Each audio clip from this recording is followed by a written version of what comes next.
Hello నమస్తే.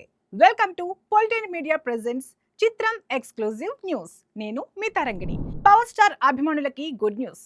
సుజిత్ దర్శకత్వంలో పవన్ కళ్యాణ్ నటిస్తున్న యాక్షన్ ఎంటర్టైనర్ ఓజీ నుంచి మరో కీలక అప్డేట్ వచ్చేసింది. ప్రముఖ నటుడు Prakash Raj first look poster ను డివివి ఎంటర్టైన్మెంట్స్ విడుదల చేసింది. ఈ సినిమాలో ఆయన శక్తివంతమైన సత్యదాదా పాత్రలో కనిపించనున్నారు. పవన్ బర్త్డే సందర్భంగా రిలీజ్ చేసిన గ్లిమ్స్ లోనే సినిమాపై అంచనాలు ఆకాశాన్ని తాకాయి. ఇప్పుడు సత్యదాదా లుక్ తో ఫ్యాన్స్ ఎగ్జైట్మెంట్ డబుల్ అయిపోయింది.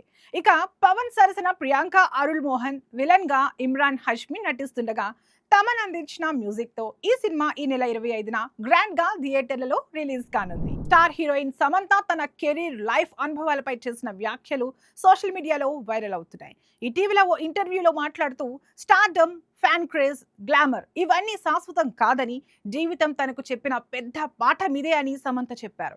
తనకు ఎదురైన సవాళ్లే ఈ ఆలోచనకు దారితీశాయని వెల్లడించారు. కేవలం నటిగా కాకుండా సమాజంపై ప్రభావం చూపే వ్యక్తిగా గుర్తింపు రావాలని కోరుకున్నానని చెప్పారు. ఇటీవల శుభం సినిమాతో నిర్మాతగా మారిన సమంత త్వరలో ఓ తమిళ సినిమా ద్వారా ప్రేక్షకులను పలకరించనున్నారన్న వార్తలు వినిపిస్తున్నాయి. మంచు కుటుంబ విభేదాలపై మంచు లక్ష్మి తాజాగా స్పందించారు. ఈ నెల 19న తన సినిమా దక్ష విడుదల కానున్న సందర్భంగా ఓ ఇంటర్వ్యూలో మాట్లాడుతూ ప్రతి కుటుంబంలో సమస్యలు సహజమని చెప్పారు. మీడియాలో వచ్చే ప్రతి వార్తను తమకు అనుకూలంగా వక్రీకరించే రోజుల్లో ఉన్నామని, అందుకే కుటుంబ వ్యవహారాలపై మౌనం పాటించానని ఆమె వివరించారు. మనోజ్ సినిమా విజయాన్ని తాను కూడా సెలబ్రేట్ చేసుకున్నారని, ఒకరి కష్టం వృధా కావాలని తాను ఎప్పుడూ కోరుకోనని తెలిపారు. ఇక మరోసారి ఓజీ వార్తల్లోకి ఎక్కింది. కానీ ఈసారి వివాదంతో. ఏపీ ప్రభుత్వం తాజాగా జారీ చేసిన జీవో ప్రకారం ఈ సినిమా బెనిఫిట్ షో టికెట్ ధరను ₹1000గా నిర్ణయించింది. అలాగే రిలీజ్ అయిన తర్వాత 10 రోజుల పాటు సింగిల్ స్క్రీన్స్ లో ₹125, మల్టీప్లెక్స్ లో ₹150 అదనంగా వసూలు చేసుకోవడానికి అనుమతి ఇచ్చింది. దీనిపై విపక్ష నేతలు, నెటిజన్లు తీవ్రంగా విమర్శిస్తున్నారు. పవన్ కళ్యాణ్ తన డిప్యూటీ సీఎం హోదాను సినిమా కోసం వాడుకుంటున్నారని ఆరోపణలు వెల్లువెత్తుతున్నాయి. రైతులు గిట్టుబాటు ధర లేక ఇబ్బందులు పడుతుంటే 3 గంటల సినిమాకు ₹1000 టికెట్ అన్యాయమని సోషల్ మీడియాలో ట్రోల్స్ చేస్తున్నారు. బాలీవుడ్ నటుడు అభిషేక్ బచ్చన్ తొలిసారి తెలుగు తెరపై కనిపించబోతున్నారట. ప్రభాస్ హీరోగా హను రాఘవపూడి దర్శకత్వంలో మైత్రి మూవీ మేకర్స్ నిర్మిస్తున్న ఫౌజీ వర్కింగ్ టైటిల్ ప్రాజెక్ట్ లో అభిషేక్ కీలక పాత్రలో నటించనున్నారని సమాచారం. చిత్ర బృందం నుంచి అధికారిక ప్రకటన రాలేదు, కానీ బాలీవుడ్ సర్కిల్స్ లో హాట్ టాపిక్ ఇదే. అమితాబ్ బచ్చన్ తో ప్రభాస్ ఇప్పటికే కల్కి 2898 ADలో స్క్రీన్ షేర్ చేసిన సంగతి తెలిసిందే. ఈసారి ఆయన కుమారుడు కూడా తెలుగు సినిమాకు ఎంట్రీ ఇస్తే ఇది ప్రత్యేక హైలైట్ అవుతుంది.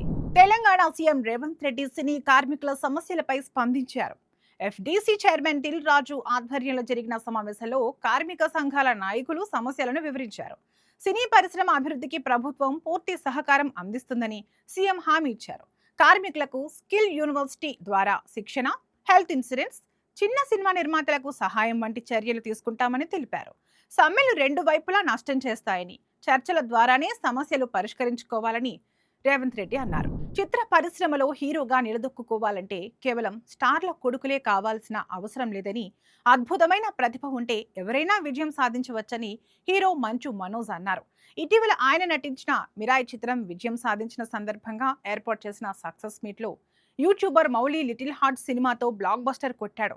అతను ఏ హీరో బ్లడ్ నుంచి వచ్చినవాడు కాదు, కానీ తన ప్రతిభతో విజయాన్ని సాధించాడు అని అన్నారు. ఇదే కాకుండా మిరాయి విజయం గురించి భావోద్వేగానికి గురైన మనోజ్, నా అమ్మ నన్ను హత్తుకుని ఎమోషనల్ అయింది. ఈ విజయాన్ని నాకు ఎక్కువగా ఆశించిన అభిమానుల రుణం ఎప్పటికీ తీర్చుకోలేను అని తెలిపారు. ప్రముఖ నటుడు అజిత్ కుమార్ నటించిన గుడ్ బ్యాడ్ అగ్లీ చిత్రం ఇళయరాజా కాపీరైట్ వివాదానికి సంబంధించిన కారణంగా నెట్ఫ్లిక్స్ నుండి తొలగించబడింది. ఈ చిత్రంలో ఇళయరాజా స్వరపరిచిన పాటలను అనుమతి లేకుండా ఉపయోగించినట్లు ఆరోపణలు వచ్చిన నేపథ్యంలో మద్రాస్ హైకోర్టు ఈ చిత్రంలోని ఆ పాటలను తొలగించాల్సిందిగా ఆదేశించింది. కోర్టు ఉత్తర్వుల ప్రకారం నెట్ఫ్లిక్స్ ఈ చిత్రాన్ని తన ప్లాట్ఫామ్ నుండి తొలగించింది. ఈ విషయంలో చిత్ర నిర్మాత రవి స్పందిస్తూ మేము అన్ని రకాల అనుమతులు తీసుకున్నామని తెలిపారు. ఇటీవల విడుదలైన మిరాయి సినిమా భారీ వసూళ్లతో దూసుకుపోతుంది. దర్శకుడు కార్తిక్ ఘట్టమనేని ఈ సినిమాను డైరెక్టర్ గా చేయటానికి తన డిఓపిగా గుర్తింపు పొందిన కథను ప్రేక్షకులకు అందించాలనే ఆలోచనతో ఈ ప్రాజెక్ట్ ను తీసుకున్నట్లు తెలిపారు.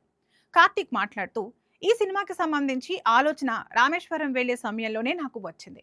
ఆ సమయంలో నేను చదివిన ఒక పుస్తకంలో ఉండే అంశాల ప్రభావం ఈ కథపై పడింది అని చెప్పారు. హీరోయిన్ పాత్రలు ఇప్పుడు గ్లామర్ కు మించి నటనపై ఎక్కువ దృష్టి పెట్టేలా మారాయి. కోలీవుడ్ నుంచి తెలుగులోకి అడుగుపెట్టిన ఐశ్వర్య రాజేష్ తన నటనతో ప్రేక్షకులను ఆకట్టుకుంది. సంక్రాంతికి వస్తున్నాం సినిమాతో బ్లాక్ బస్టర్ విజయం సాధించిన ఐశ్వర్య రాజేష్ ప్రస్తుతం కన్నడ ఇండస్ట్రీలో కూడా అడుగు పెడుతున్నారు. అయితే ఆమె తెలుగు పరిశ్రమలో ఎక్కువ సినిమాలు చేసేందుకు అవకాశాలు కరువవుతున్నాయంటున్నారు అభిమానులు. ఇప్పటికీ ఆమె వివిధ భాషల్లో సినిమాలు చేస్తున్నా తెలుగులో ఆమెకు సరైన కథలే లేకపోతున్నాయన్న అభిప్రాయాలు వినిపిస్తున్నాయి. ఇవండి ఇవాల్టి చిత్రం ఎక్స్క్లూజివ్ న్యూస్ మూవీ అప్డేట్స్. మరిన్ని అప్డేట్స్ తో మళ్ళీ కలుద్దాం. మీరు మా ఛానల్ ని ఇంకా సబ్స్క్రైబ్ చేసుకోలేదా? అయితే వెంటనే సబ్స్క్రైబ్ చేసుకోండి. మా వీడియోస్ అప్లోడ్ చేసిన వెంటనే మీకు నోటిఫికేషన్స్ రావాలి అంటే బెల్ ఐకాన్ ని క్లిక్ చేయడం మర్చిపోకండి.